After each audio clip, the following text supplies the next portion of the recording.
पछतावा। इस कहानी में हम ये देखेंगे कि बढ़ई कैसे अपने किए पर बाद में पछताता है।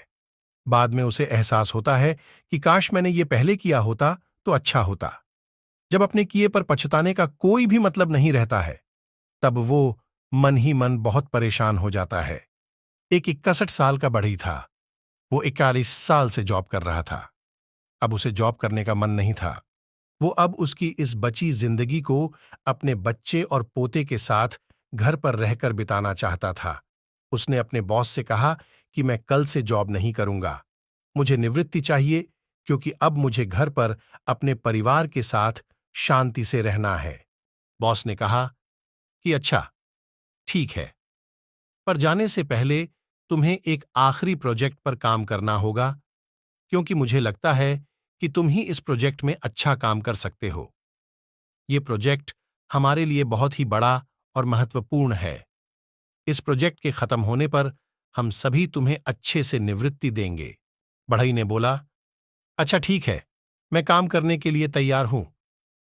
बढ़ई कैसे मना करता अपने बॉस को, क्योंकि वे पूरे 41 साल से काम कर रहा था। बढ़ई का ये आखिरी काम था और वो निवृत्ति के ख्याल में था, तो उसका काम में मन नहीं लगता था। उसे घर पर अपने परिवार के साथ रहना था और ये आखिरी प्रोजेक्ट बीच में आ गया था। फिर भी जैसे तैसे करके वो ये प्रोजेक्ट कर रहा था।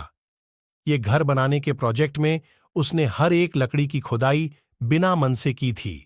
उसने सभी आकार भी बिना मन के ही बनाए थे। उसने अपने सभी प्रोजेक्ट इस 41 साल में बहुत ही अच्छे से किए थे, पर अब उसे ये आखिरी प्रोजेक्ट में बिल्कुल भी मन नहीं था। इस वजह से ये प्रोजेक्ट उस पहले सारे प्रोजेक्ट्स जितना बेहतर नहीं हो रहा था। कुछ समय के बाद ये घर बनाने का आखिरी प्रोजेक्ट खत्म हो गया। अब वो समय हो चुका था कि वो अपने बॉस को ये प्रोजेक्ट दिखाए। उसके बॉस ने वो घर देखा और कहा कि ये घर बनाने का आखिरी प्रोजेक्ट तुम्हारे लिए ही था। हमारी तरफ से तुम्हें ये भेंट है, क्योंकि तुमने हमारे साथ पूरे 41 साल पूरी ईमानदारी और लगन से काम किया। ये सुनते ही उस बढ़ई के होश उड़ गए, क्योंकि उसने अपना ही घर बिना मन के बनाया था। अब उसे लगा कि काश मुझे ये पहले पता होता तो मैं ये घर पूरी लगन से बनाता। अब उसे अपने ही किए पर पछतावा हो रहा था कि मैंने अपने खुद का घर ऐसे बनाया। वो मन ही मन सोच रहा था, काश मुझे पहले ये पता होता तो मैं अपने घर की हर एक लकड़ी की खुदाई बड़ी ही लगन से करता। काश मैं अपने घर का हर एक आकार अच्छे से देता। पर अब उस पछतावे का कोई भी उपाय नहीं था। हम भी अपनी लाइफ में कई बार ऐसा ही करते हैं। जब हमें पढ़ना होता है तब हम पढ़ाई नहीं करते, और जब रिजल्ट आता है तभी ऐसा सोचते हैं कि काश मैंने पढ़ाई की होती तो मेरे अच्छे मार्क्स आते।